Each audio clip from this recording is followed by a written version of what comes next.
The venerated Socrates was born in Athens, Greece, circa 470 BC. Many people consider him to be the father of Western philosophy. Others think of him as an insightful teacher and an enlightened master. Socrates believed that an individual's main purpose on earth was to discover the truth. He stated that most people focus their lives around their families, careers, and social responsibilities, when in fact they should be concerned about the welfare of their souls. With compassion for all life, Socrates followed and promoted a vegetarian diet. Most of the information about Socrates, his life and his philosophy, was transcribed after his departure by two of his students, Plato and Xenophon. These disciples wrote about their master in several books, in which Socrates is depicted as the main character. One of Plato's most famous and influential philosophical works is titled The Republic. It features valuable dialogues between Socrates and others, mainly on the topic of justice and also the philosopher's journey to acquiring higher knowledge. Today, we will read an excerpt from Plato's book The Republic, with a dialogue between the philosopher Socrates and Glaucon, where they discuss intellect, science, and understanding, the opinion of belief, and the perception of shadow. What knowledge will lead us to the real truth? Socrates said, as being is to becoming, so is pure intellect to opinion. And as intellect is to opinion, so is science to belief, and understanding to the perception of shadows.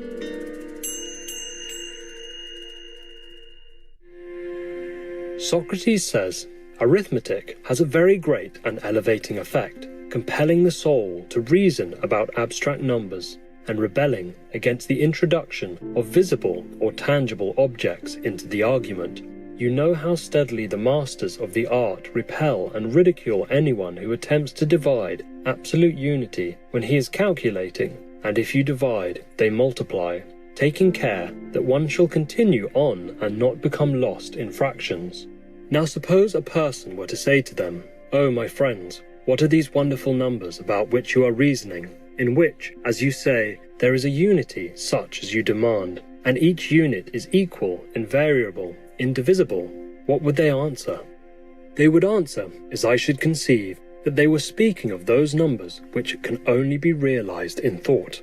Then you see that this knowledge may be truly called necessary, necessitating, as it clearly does the use of the pure intelligence in the attainment of pure truth. And have you further observed that those who have a natural talent for calculation are generally quick at every other kind of knowledge, and even the less sharp if they have had an arithmetical training, although they may derive no other advantage from it, always become much quicker than they would otherwise have been? Very true, Glaucon said. And next, shall we inquire whether the kindred science also concerns us, said Socrates. You mean geometry? Glaucon asked. Exactly so, said Socrates. The question relates rather to the greater and more advanced part of geometry, whether that tends in any degree to make more easy the vision of the idea of good, and thither, as I was saying, all things tend which compel the soul to turn her gaze towards that place, whereas the full perfection of being, which she ought by all means to behold. Glaucon then asks, then if geometry compels us to view being, it concerns us, if becoming only, it does not concern us?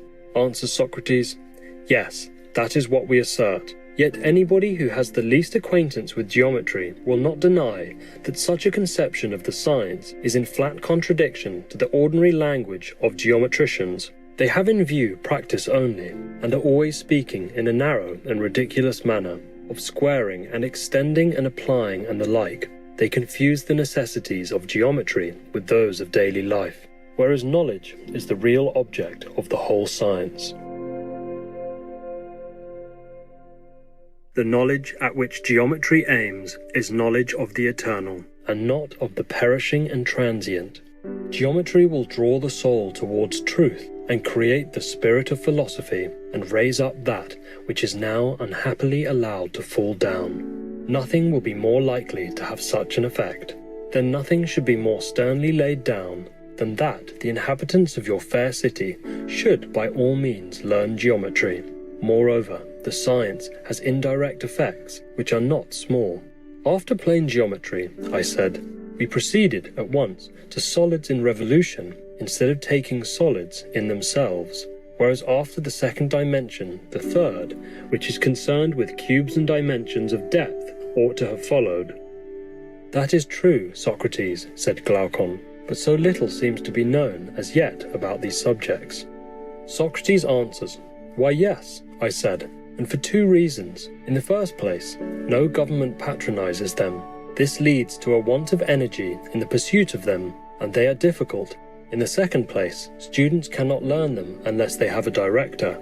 But then a director can hardly be found, and even if he could, as matters now stand, the students, who are very conceited, would not attend to him. That, however, would be otherwise if the whole state became the director of these studies and gave honor to them. Then disciples would want to come, and there would be continuous and earnest search, and discoveries would be made, since even now, disregarded as they are by the world, and maimed of their fair proportions, and although none of their votaries can tell the use of them, still these studies force their way by their natural charm, and very likely, if they had the help of the state, they would some day emerge into light. Then, assuming that the science now omitted would come into existence if encouraged by the state, let us go on to astronomy, which will be fourth. The right order, Glaucon replied.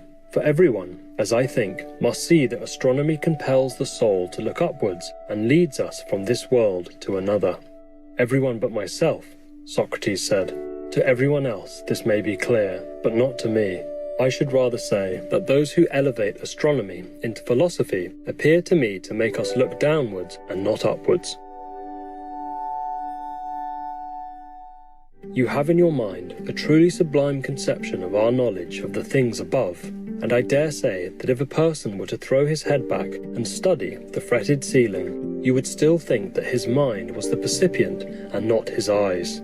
In my opinion, that knowledge only which is of being and of the unseen can make the soul look upwards, and whether a man gapes at the heavens or blinks on the ground, seeking to learn some particular of sense, I would deny that he can learn. For nothing of that sort is matter of science. His soul is looking downwards, not upwards, whether his way to knowledge is by water or by land, whether he floats or only lies on his back.